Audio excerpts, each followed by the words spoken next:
Hola, ¿qué tal? Mi nombre es Emilio Maldonado Garza, soy estudiante de la Facultad de Ciencias Políticas y Sociales por la UNAM, modalidad SOAYED. En esta ocasión nos vamos a adentrar en el tema de los tratados internacionales, respectivamente sobre cómo es el proceso para que un tratado internacional entre en vigor en México de acuerdo a la legislación mexicana.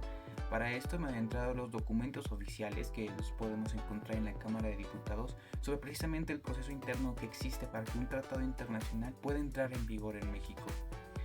Sin más, voy a explicarles un poco cómo es este proceso y de esta manera entender cómo es el proceso correcto de establecer un tratado en un país, al menos de acuerdo a la legislación mexicana. Bueno, en México, el proceso para un tratado internacional entre en vigor está regulado por diversas disposiciones de la Constitución Política de los Estados Unidos Mexicanos, leyes secundarias como la Ley sobre la Celebración de los Tratados y principios del derecho internacional constitucionario. Este proceso se desarrolla en etapas claramente definidas que involucran a distintos organismos del Estado y su cumplimiento asegura la validez jurídica del tratado en el ámbito internacional. ¿Cómo es este proceso? Bueno, el primer paso, por decirlo de alguna manera, se encuentra la negociación del tratado.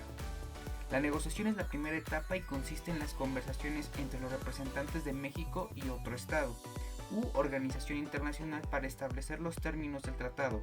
En este punto, el Ejecutivo Federal, a través de la Secretaría de Relaciones Exteriores, coordina delegaciones negociadoras, las cuales pueden incluir a representantes de dependencias gubernamentales especializadas y asesores expertos. El segundo paso sería la adopción y la redacción del texto.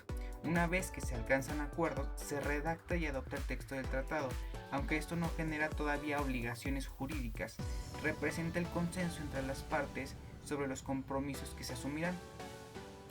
Tenemos la firma del tratado.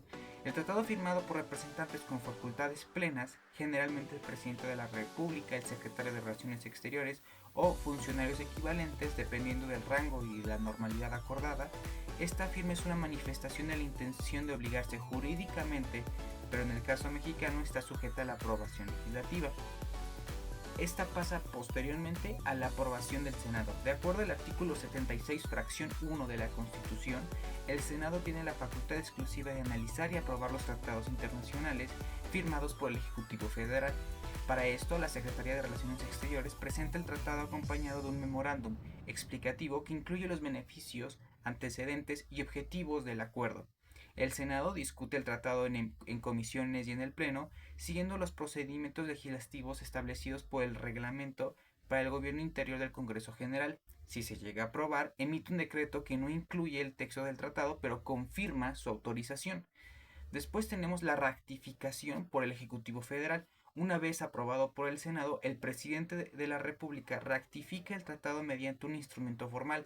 Este documento confirma que México se obliga jurídicamente a cumplir el tratado y se firma también por el secretario de Relaciones Exteriores. Finalmente tenemos la publicación y entrada de vigor. El decreto aprobado es publicado en el Diario Oficial de la Federación, lo cual da inicio a su implementación interna. Para que el tratado entre en vigor en el pleno internacional, es necesario que las partes intercambien los instrumentos de ratificación o cumplan con los procedimientos establecidos del propio tratado. Ahora, existe esta jerarquía y supremacía. En México, los tratados internacionales tienen rango constitucional siempre que sean acordes con la Constitución, como lo establece el artículo 133. Esta disposición les otorga la misma jerarquía que las leyes federales e incluso prevalecen sobre estas en caso de conflicto. Ahora, en el caso de los tratados de materia económica es un poco diferente. Un caso particular sobre los tratados en esta materia es que deben cumplir objetivos específicos como promover el acceso de productos mexicanos a mercados internacionales o fomentar la competitividad. Además, estos tratados están sujetos a un análisis más detallado en términos de su impacto económico y regulatorio. El proceso para un tratado internacional entra en vigor en México es un ejemplo de la interacción entre el derecho interno y el derecho internacional. Cada etapa del proceso garantiza que el tratado cumpla con los estándares legales y constitucionales del país, reflejando al mismo tiempo el compromiso de México en el ámbito internacional.